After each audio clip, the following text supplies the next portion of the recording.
This is a Sexpot Comedy production. All right. From Fort Collins, one of our favorite guys up there.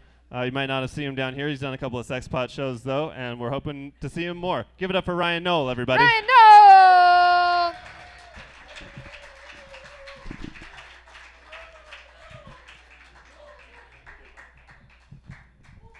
Thank you, thank you. I am the Fort Collins affirmative action comic, so hopefully this... Okay, that goes about as well as I thought it would. Nice. I'd like to thank Fort Comedy for hosting and bringing me up. Wally Wallace. If you ordered a Raggedy Ann doll on Etsy, I'm pretty sure you'd show up at my door. That's how it works. Kyle Pogue, of course. A man who looks very homophobic and very gay at the same time. I don't know how he does it, but he does. And David Rodriguez, a very close friend of mine who I will never hug because it would look like we're the start of a mass grave.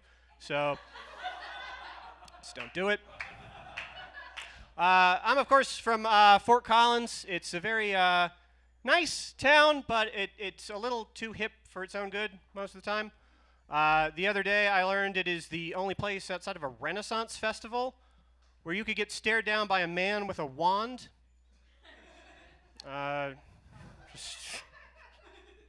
It's like he reached up and snapped off his own branch of the family tree because, like, I'm not going to need this. This is just for me. This is just for me. And the question is, how do you know it's a wand? Because the only difference between a wand and a piece of driftwood is the private whimsy between man and object. And that is where context clues come in.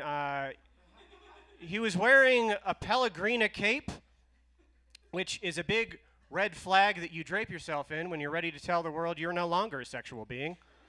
That's... These genitals, purely decorative. That's... Sorcery is my bride now. Thank you.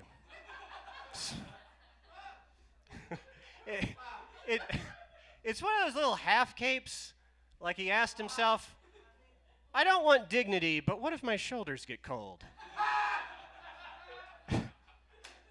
And the salesman at the Peasant Gap was like, I have just the thing. So I don't feel like I have to tell you he had a ponytail. I think we've all already arrived at that conclusion by ourselves.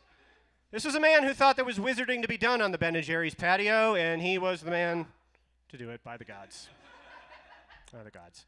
Now, the thing about, like, Martin Luther King Jr. once said, and whenever a white guy starts a sentence like that, there's just, it's never going to end well, but just, he said that he wanted his children to be judged not by the color of their skin, but by the content of their character.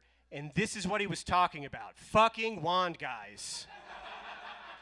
He wanted them to get at least as much, if not a little bit more respect than someone who is completely blowing it. Just completely. And I understand the pain that you feel when what you project to the world doesn't match how you're perceived. That's hard. I do this many times a week, and I am no fun to look at or listen to. I have the voice of a man returning kale at a farmer's market. It's just, it's Browning. It's Browning. Look at this, but I don't. The other day, someone asked me very sincerely, they were like, are you wearing lipstick? And this made me mad because I know what my face looks like. I have the eyebrows of a Slavic Muppet, complexion of a dying mime. I have just enough red and blonde in my facial hair to always look gross, no matter the lighting. This is the true test of that.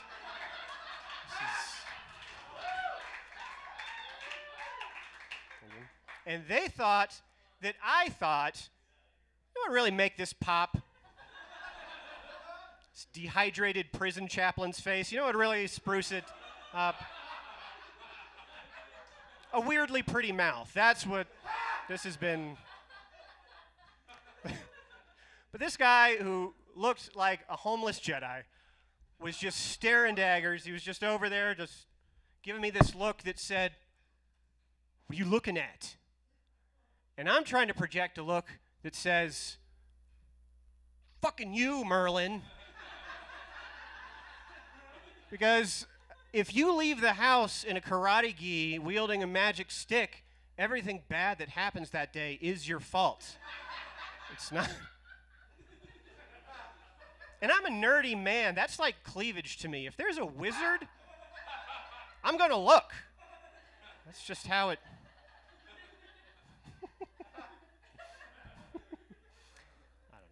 I don't know. After a show recently, a friend of mine told me, he gave me the usual telltale signs that things did not go well. Just like, you looked like you were having so much fun up there.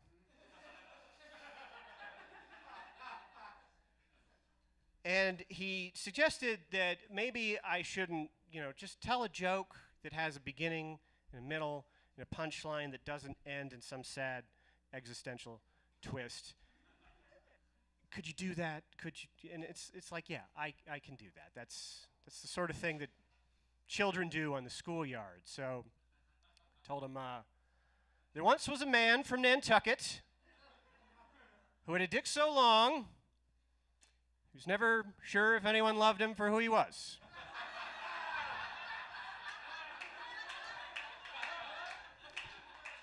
I lost $5 that night, guys. You've been a lot of fun. Have fun for the rest of your night. Good night.